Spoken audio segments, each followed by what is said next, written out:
Trump সম্প্রতি রাশিয়ার জলসীমার কাছে দুটি পারমাণবিক সাবমেরিন মোতায়েনের নির্দেশ দিয়েছেন। এই সিদ্ধান্ত বিশ্বজুড়ে আলোচনার ঝড় তুলেছে। অনেকেই একে নাটকীয় মোড় বলে আখ্যা দিচ্ছেন, যা স্নায়ুযুদ্ধ পরবর্তী সময়ে যুক্তরাষ্ট্রের সবচেয়ে বড় সামরিক পদক্ষেপগুলোর একটি।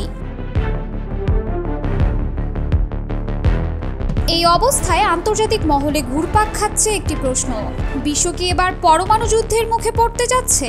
যদিও এর যথেষ্ট কারণ আছে। রাশিয়া যুক্তরাষ্ট্র সরাসরি যুদ্ধে জড়িয়ে পড়লে এতে জড়িয়ে পড়বে বিশ্বের প্রভাবশালী দেশগুলো। চীনের অবস্থান থাকবে রাশিয়ার পক্ষে। ধারণা করা হচ্ছে আরব দেশগুলো সাম্প্রতিক জ্বালানি নিষেধাজ্ঞার কারণে রাশিয়ার পাশেই গিয়ে দাঁড়াবে।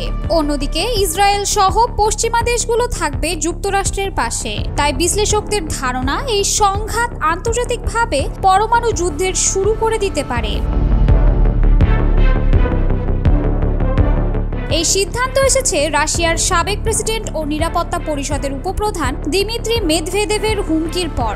মেদভেদেভ ডেড হ্যান্ড নামক রাশিয়ার স্নায়ুযুদ্ধকালীন পারমাণবিক প্রতিশোধ ব্যবস্থা স্মরণ করিয়ে দিয়ে বলেন, ট্রাম্প যেন এর বিপজ্জনক বাস্তবতা সম্পর্কে সচেতন থাকেন। জবাবে ট্রাম্প একে বোকামিপূর্ণ হুমকি আখ্যা দিয়ে তাৎক্ষণিকভাবে পারমাণবিক সাবমেরিন মোতায়েনের নির্দেশ দেন।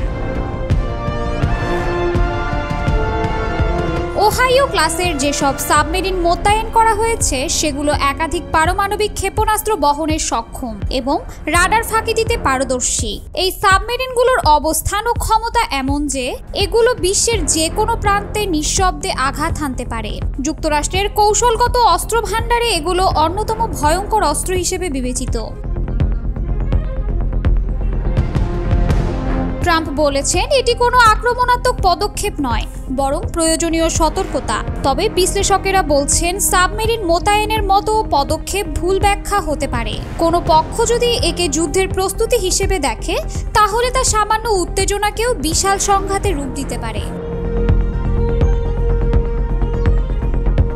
এদিকে যুক্তরাষ্ট্র শুধু সামরিক পদক্ষেপেই থেমে থাকেনি। রাশিয়ার ওপর চাপ তৈরিতে শুরু হয়েছে অর্থনৈতিক নিষেধাজ্ঞা ও শুল্ক বৃদ্ধির অভিযান। এই তালিকায় রয়েছে ভারতও। ট্রাম্প প্রশাসন রাশিয়ার সঙ্গে বাণিজ্যিক সম্পর্ক বজায় রাখার কারণে ভারতের উপর 25% শুল্ক আরোপ করেছে। বিশ্লেষকেরা বলছেন এটি শুধু শাস্তিমূলক নয়, একটি বার্তা। রাশিয়ার সঙ্গে সম্পর্ক রাখা মানে ওয়াশিংটনের অসন্তোষের মুখোমুখি হওয়া। ব্রিক্স জোটের দেশগুলো, বিশেষ করে ভারত, ব্রাজিল ও চীন, তারা ইউক্রেন যুদ্ধের পরও রাশিয়ার সঙ্গে ঘনিষ্ঠতা বজায় রেখেছে। এতে যুক্তরাষ্ট্রের অসন্তোষ আরও বেড়েছে। ভারতকে একটি উদাহরণ বানানোর কথা ইতিমধ্যেই মার্কিন কর্মকর্তাদের বক্তব্যে উঠে এসেছে। বিশেষজ্ঞরা বলছেন পারমাণবিক অস্ত্র ব্যবহারের আশঙ্কা এখন কেবল কল্পনা নয়, বাস্তব হুমকি হয়ে উঠেছে। আটলান্টিক ইনস্টিটিউটের পারমাণবিক কৌশল বিশ্লেষক এলেনা পেত্রোভ বলেন, এটা অত্যন্ত সংবেদনশীল সময়। এমন ভুল পদক্ষেপ পরিস্থিতিকে ভয়াবহ দিকে ঠেলে দিতে পারে।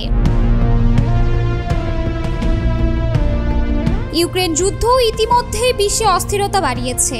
এর সঙ্গে যদি পারমাণবিক উত্তেজনা যুক্ত হয়, তাহলে তা শুধু ইউরোপ নয়, গোটা বিশ্বকে বিপদে ফেলতে পারে। ট্রাম্পের সাবমেরিন মোতায়েন এখন এই সংকটের কেন্দ্রবিন্দুতে।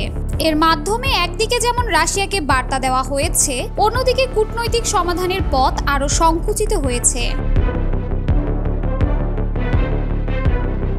বিশ্লেষকেরা আশঙ্কা করছেন ট্রাম্প ও মেদভেদেভের মধ্যকার কথার লড়াই যেন স্নায়ুযুদ্ধের স্মৃতি ফিরিয়ে এনেছে। পরমাণু চুক্তি ভেঙে পড়া, কূটনৈতিক আলোচনা বন্ধ হয়ে যাওয়া, সব মিলিয়ে যুক্তরাষ্ট্র রাশিয়ার সম্পর্ক এমন এক অবস্থায় পৌঁছেছে যেখানে একটি ভুল সিদ্ধান্ত ভয়াবহ যুদ্ধের দিকে নিয়ে যেতে পারে।